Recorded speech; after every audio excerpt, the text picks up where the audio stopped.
MG NREGA योजना चढ़ रही भ्रष्टाचार की भीड़, ग्रामीण विकास विभाग पर लगा धांधलियों का आरोप।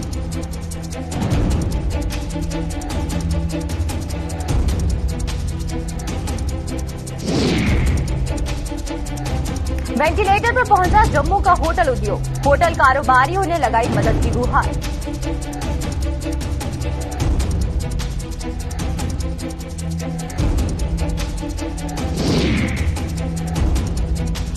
जम्मू में सब्जियों के दाम छू रहे आसमान, दामों में बढ़ोतरी से आम जनता हुई परेशान।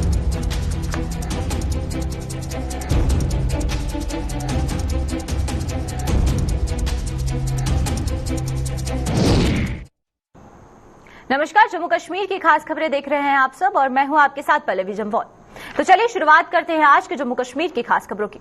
सरकार ने ग्रामीण क्षेत्र के लोगों को 100 दिन का रोजगार उपलब्ध करवाने के लिए महात्मा गांधी मनरेगा योजना की शुरुआत की थी, लेकिन जिन लोगों के लिए इस योजना की शुरुआत की गई थी उन लोगों को इस योजना का लाभ कम ही मिल रहा है।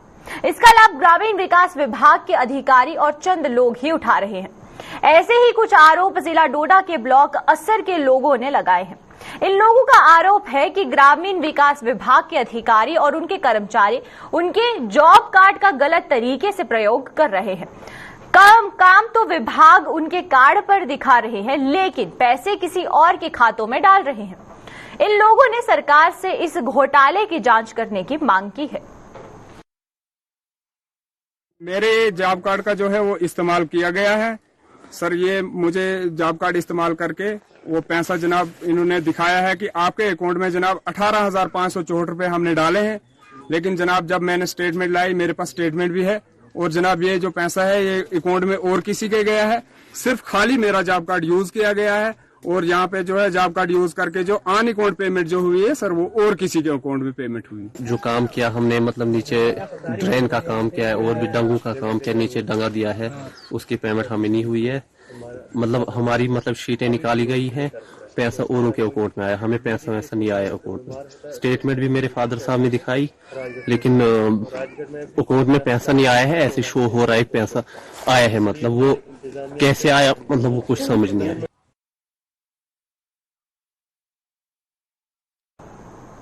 कोरोना महामारी ने जम्मू के होटल उद्योग की कमर तोड़ कर रख दी है और रही सही कसर सरकार के दरबार मूव की प्रथा को बंद करने के फैसले ने पूरी कर दी है। इस समय जम्मू के होटल का उद्योग वेंटिलेटर पर है और इस उद्योग से जुड़े लोग बेहद परेशान हैं। इन लोगों ने सरकार से जहां दरबार मूव की प्रथा को दोबारा शुरू करने की मांग की है, वहीं पर जम्मू के पर्यटन को बढ़ावा देने के लिए शुरू किए गए प्रोजेक्ट्स को जल्द पूरा करने की भी मांग की है।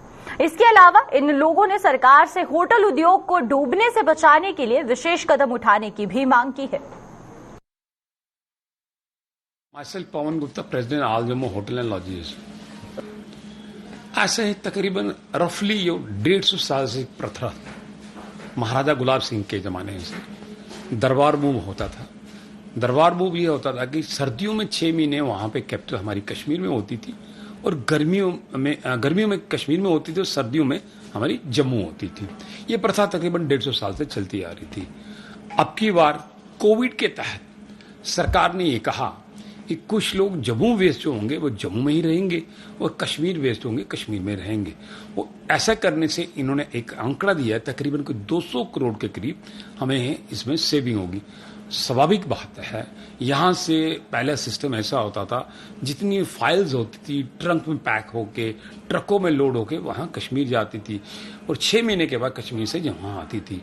स्वाभाविक बात है, आजकल ऑनलाइन सिस्टम है, डिजिटल जमाना है, ये चीजें खत्म होनी चाहिए। इस चीज को हम वेलकम करते हैं, लेकिन साथ ही में आप इसका देखिए इसका दूसरा प्रभाव, क्योंकि जब दरबार मूव जब यहाँ पे कश्मीर में होता था तो जम्मू के लोग वहाँ पे जाते थे और काफी लोग वहाँ का कल्चर वहाँ की हिस्ट्री देखते थे। और जब लोग कश्मीर वाले जम्मू के आते थे वो जम्मू के जो डोगरा कल्चर होता था, जहाँ के कैसे वो गुलदस्ते की तरह लोग रह रहे हैं, कैसे हमारे फेस्टिवल मना रहे होते हैं, वैसे ये प्रथा चलती थी और लोग यहाँ पे आके देखते थे। होटल इंडस्ट्री इस वक्त मंदे के कगार पर चल रही है। सर्दियों के दिनों में कश्मीर से सेक्रेटरी जम्मू आते थे, हमें बहुत उम्मीद होती थी, हम पूरा साल इंतजार करते थे। जो 6 महीने के लिए सेक्रेटरी जम्मू आते थे उसमें हमारी इंडस्ट्री जो है वो काफ़ी अच्छे तरीके से चलती थी। अब सेक्रेटरी जो है वो गवर्नमेंट ने बिल्कुल बंद कर दिया है कि सेक्रेटरी जो है वो परंपरा खत्म कर दी है, और अब जो होटल इंडस्ट्री है वो बिल्कुल मंदे के कगार पर चल रही है।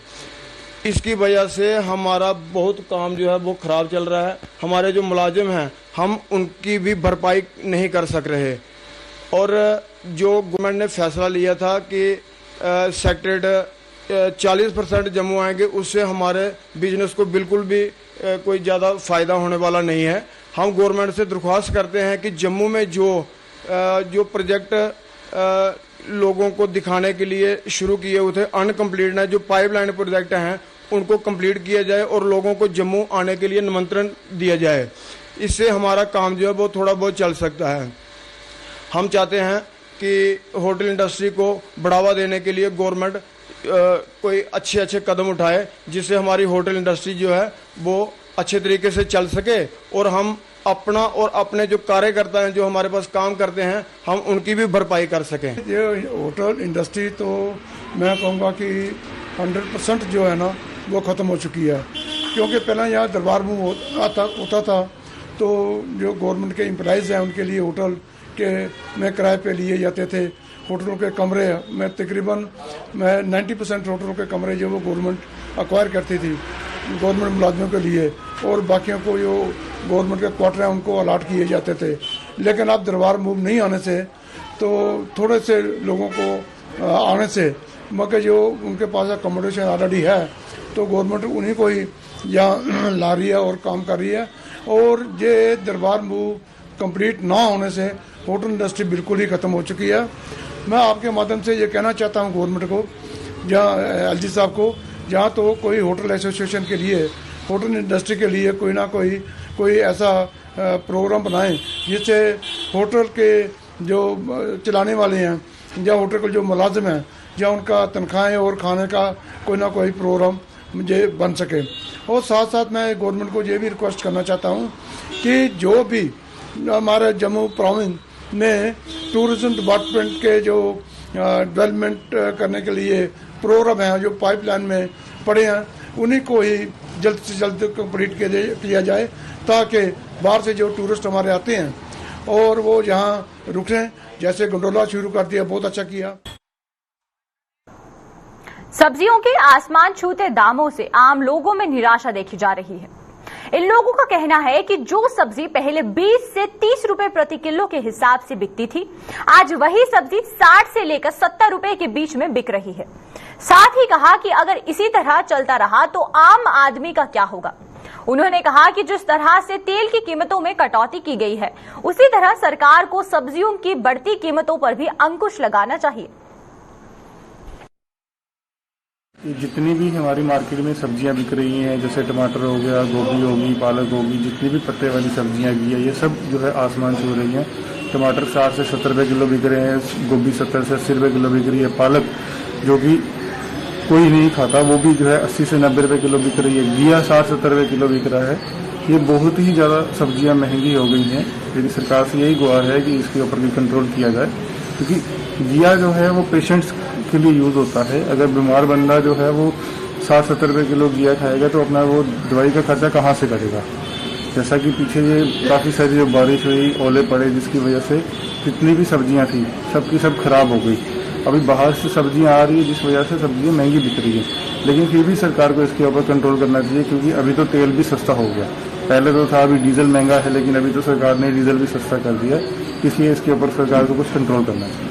अभी मतलब कि आप सिर्फ सब्जियों की बात कर रहे हैं, मैं कह रहा हूँ कि आप कोई भी चीज देख लीजिए, सब्जियां देख लीजिए, दालें देख लीजिए, कोई सरिया, सीमेंट, कोई भी देख लीजिए। इस तरीके से महंगाई ने आम आदमी को जकड़ लिया है। आम आदमी का जीना जो है वो मुश्किल हो गया है। आज आम आदमी को, पहले लोग सोचते थे कि हम आगे बढ़ेंगे, तरक्की करेंगे, लेकिन आज इंसान की सोच सिर्फ इतनी ही है कि सुबह और शाम के जो 2 वक्त की जो रोटी है वो किस तरीके से पूरी की जाए, अपने बच्चों का पेट किस तरीके से भरा जाए। मैं इसके लिए आज मैं लोगों से भी कहना चाहता हूँ आपके चैनल के माध्यम से कि लोग भी थोड़ा इस तरीके की तरफ ध्यान दें कि लोगों के झूठे आश्वासनों पे मत आए। इस तरीके से बड़ी बड़ी बातें की गई थी, आपको याद होगा। तो आज लोग अपने आप को ठगा हुआ महसूस कर रहे हैं। और मैं ये कहना चाहता हूं कि आने वाले वक्त में लोग इस बात का जवाब जरूर देंगे। और जिस तरीके से आज किसी तरीके किसी चीज पे कोई कंट्रोल नहीं है, हर चीज लगातार बढ़ती जा रही है, वक्त में जवाब जरूर दिया जाएगा जनता को।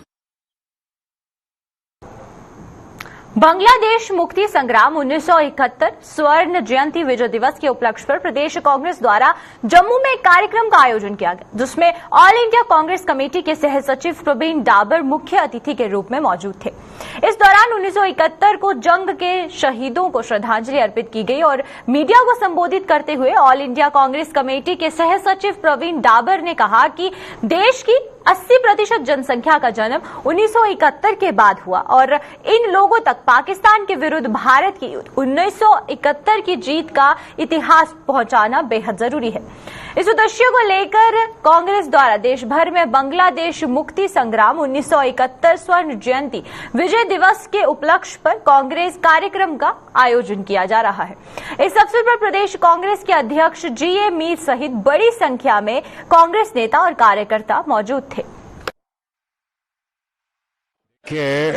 भारत की 80% जनता जो है उनका जन्म 71 की लड़ाई के बाद हुआ। 80% लोगों तक ये इतिहास पहुंचाना बहुत जरूरी है कि 50 साल पहले कैसे श्रीमती इंदिरा गांधी के नेतृत्व में हमने पाकिस्तान के 2 हिस्से कर दिए और हमारे आजादी के बाद का इतिहास ही नहीं, हमारा जो 5000 साल का इतिहास है उसकी ये सबसे बड़ी उपलब्धि है और इसको हम ले जाने की कोशिश कर रहे हैं युवा पीढ़ियों के पास। तो ये मेरा मकसद है और आज ये जो मीटिंग हुई है ये जम्मू कश्मीर की पहली मीटिंग है और इसको हम जो है प्रदेश स्तर में भी करेंगे जैसा अभी मीर साहब ने बताया। और 16 दिसंबर को जो विजय दिवस है उसके 50 साल पूरे होंगे, जो दिल्ली में राष्ट्रीय स्तर में हम एक बहुत बड़ा प्रोग्राम जो है करने जा रहे हैं।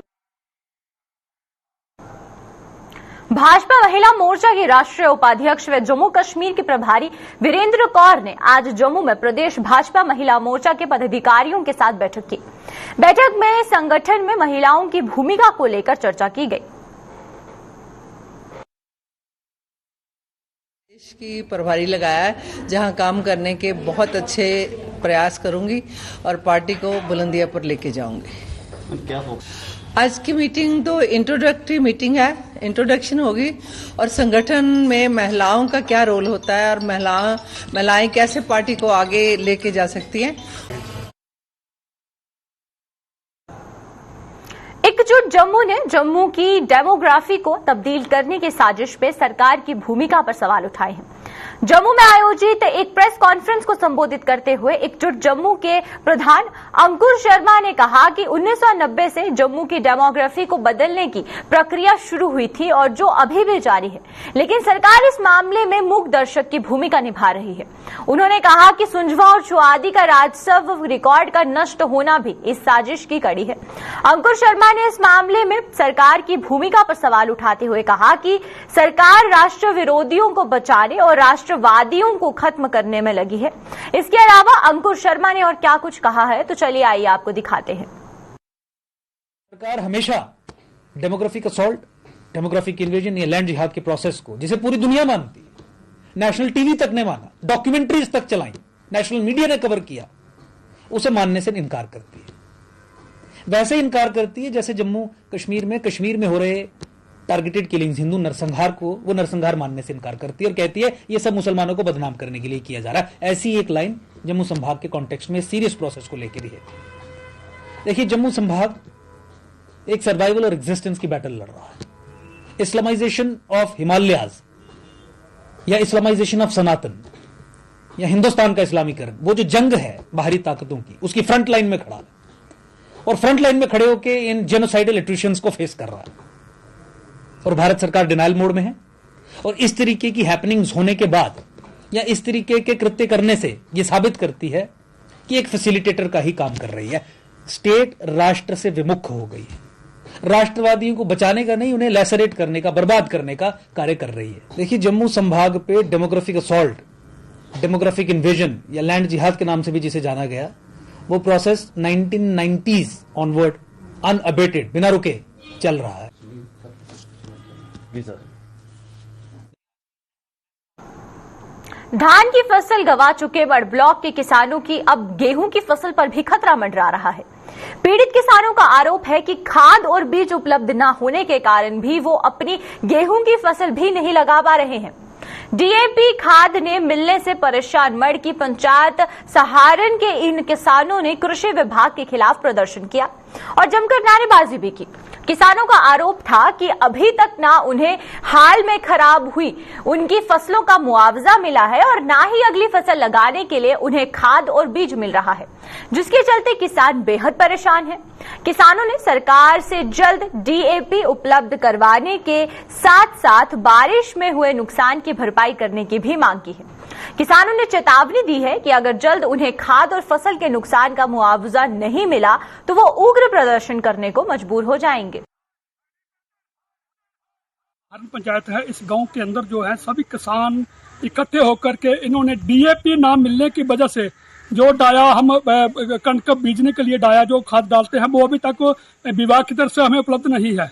विभाग जो है जो सोया रहता है, बातें बड़ी बड़ी करते हैं, लेकिन इनका वही हाल है जैसे हाथी के दांत वाला, खाने के लिए और दिखाने के लिए और विभाग आते हैं, मीटिंगें करते हैं, लेकिन अभी तक आज 6 नवंबर हो गया है। जो अर्ली वैरायटी है ये 1 नवंबर से इसका टाइम जो होता है ये 15 नवंबर तक होता है। अभी तक जो डीएपी हमें जो डाया है डीएपी उपलब्ध नहीं है, इसलिए किसान जो है वो निराश है, उसको बहुत परेशान है। विभाग को हम ये खास करके जो हमारे इसके एग्रीकल्चर के डायरेक्टर साहब है ये सोए हुए हैं और मुझे लगता है इनको जो है ये किसान जो है ये किसानी जो है इनके बारे में किसानी के बारे में इनको कोई खास जानकारी नहीं है। किसान का जो डीएपी है इनको 25 अक्टूबर से पहले मिलना चाहिए ताकि किसान जो है जो फसल पे अपनी जो कणक की फसल है उसको जो है वो अपने खेतों में दी सके। अगर खाद नहीं मिले तो जो अर्ली वैरायटी है वो डे बाय डे है लेट हो रही है, अभी भी कोई संभावना नहीं है खाद मिलने की। मैं खास करके हमारे जो एडवाइजर साहब हैं फरूक खान साहब हैं उनसे और एलजी साहब से मेरी एक विनम्र प्रार्थना है कि अगर कोई ऐसा व्यक्ति विभाग में है, खास करके जो कृषि विभाग है, एग्रीकल्चर विभाग है, अगर उसको कृषि विभाग के संबंध में जानकारी नहीं है तो उसको कहीं साइड में करना चाहिए। हाल ही में हुई बारिश और ओलावृष्टि से किसानों की धान की फसल के साथ साथ अन्य फसलों को काफी नुकसान पहुंचा था। किसानों को हुए नुकसान का मुआवजा देने के लिए अधिकारी किसानों को हुए फसलों का आंकलन भी कर रहे हैं, लेकिन जम्मू जिले के ब्लॉक फलाई मंडाल के किसानों का कहना है कि यहां पर हुए नुकसान का जायजा लेने के लिए अभी तक कोई प्रशासनिक अधिकारी नहीं आया। उन्होंने जल्द से जल्द अधिकारियों को क्षेत्र का दौरा कर नुकसान का आंकलन कर मुआवजा देने की मांग की है। कनाली झड़दी बोरी आधी बोरी भी झड़ने दी होना है, इधर कोई नहीं आया जी, इधर कौन पता नहीं लिया सानू इधर नुकसान कितना होया, ना कोई पटवारी ना कोई तहसीलदार कोई भी नहीं आया इधर अजे तक। लोगों का नुकसान बड़ा होया इधर, पैसा मारे सुधा लाया 3-4 हज़ार रुपया कनाली का खर्चा आई जाता साढ़ा, तो मगर इत्थे दाना एक लप भी नहीं, सड़ी पराली रही दी नहीं है, दाने पूरे होने हैं वो भी नहीं है साढ़े पास।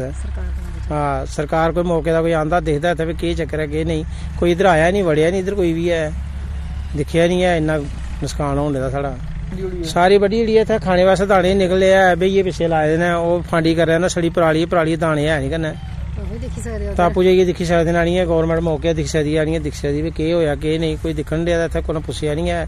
जो पीछे जो बारिश हुई है इस बार बहुत ज़्यादा नुकसान हुआ है और जो एम वगैरह पड़ी है उससे बहुत ज़्यादा हमें किसानों को नुकसान हुआ है, बहुत ज़्यादा हमें घाटा पड़ गया। पीछे लेबर लगाइए फांडी कर रहे हैं, आपने खुद आकर इधर देखा है कि पहले तो कनाल की 3-4 बोरी जड़ती थी, अब कनाल की 1 बोरी भी नहीं निकल रही है। तो मैं गुजारिश करूँगा सरकार से कि किसानों का कोई ना कोई हल किया जाए।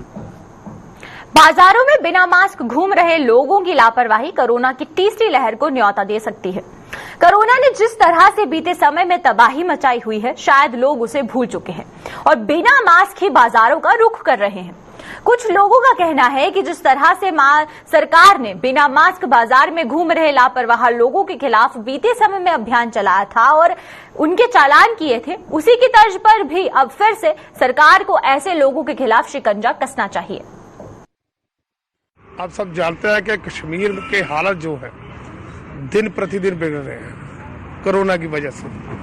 तो आज की जो लिस्ट है इसमें 151 बंदे आए हैं, जिसमें 135 जो हैं वो कश्मीर से हैं। और कुछ जो डिस्ट्रिक्ट है कश्मीर में उनको कंटेंट जोन में बदल दिया गया है। तो लिहाजा तीसरी लहर को देखते हुए, और मुझे लगता है कि जैसे जम्मू वालों ने मास्क पहनना और सैनिटाइजर करना छोड़ दिया है, ये मुझे लगता है कि तीसरी लहर को दावत देने के लिए है। तो मेरा लिहाजा जम्मू डीसी से और गवर्नर मनोज सिन्हा जी से ये रिक्वेस्ट है, जैसे आप पहले लोगों के चालान करते थे जो मास्क नहीं पहनता था, जो सैनिटाइजर नहीं करता था, तो वैसे ही ये चालान ये दोबारा होने चाहिए। हर एक नाके पे ये हिदायत देनी चाहिए। सैनिटाइजेशन करना छोड़ दिया है। ये सोच रहे हैं कि कई लोगों का ये थिंकिंग है कि अभी हम सेफ हैं, अभी ये जो लेयर चल रही है ये वीक हो गई है और हमें इससे कुछ नहीं होगा, इफेक्ट नहीं होगा, लेकिन अभी तक वो सिचुएशन नहीं है। अभी सिचुएशन वैसी ही है जैसे फर्स्ट लेयर और सेकंड लेयर की थी। तो अगर हम प्रिकॉशंस नहीं लेंगे, जैसे श्रीनगर में कई जगह कंटेनमेंट जोन कर दिए हुए हैं, फैल गया है, लेकिन वो लोग अगर प्रिकॉशंस लेंगे तो तभी हम बच सकते हैं। हमें 70% लोगों ने मास्क पहनना छोड़ दिया। मड ब्लॉक के गोल गुजराल में NGO help ray of hope के द्वारा जरूरतमंद विद्यार्थियों में इको फ्रेंडली नोटपैड वितरित किए गए। एनजीओ के सदस्यों ने कहा कि बच्चों को बेहतर शिक्षा उपलब्ध करवाना और पर्यावरण संरक्षण के मद्देनजर ये नोटपैड वितरित किए जा रहे हैं।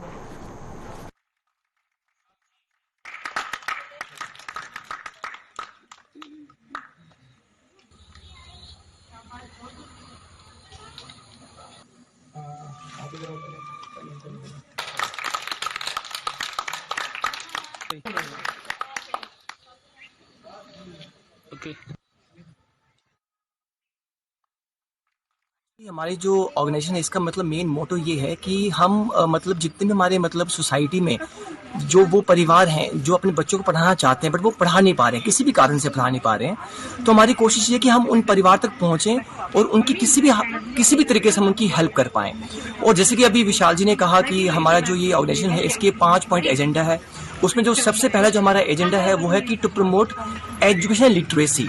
तो आज का जो हमारा प्रोग्राम था वो भी इसी के रिलेटेड था, क्योंकि आज जो हमने जो टैब्स हमने जो आज बच्चों को डोनेट किए, हम चाहते हैं कि जो टैब्स हैं, एक तो ये इको फ्रेंडली टैब्स हैं, जैसे कि विशाल जी ने कहा कि मतलब जो कटिंग ऑफ ट्रीज आज के टाइम पे बहुत ज्यादा हो रही है, तो उससे कहीं ना कहीं हम इस टैब्स की मदद से एक मैसेज भी हम सोसाइटी तक पहुंचा सकते हैं कि ये जो टैब्स हम दे रहे हैं, अगर ये बच्चा सही ढंग से इस चीज का इस्तेमाल करे तो उसके लिए वो कितने फायदेमंद हो सकता है।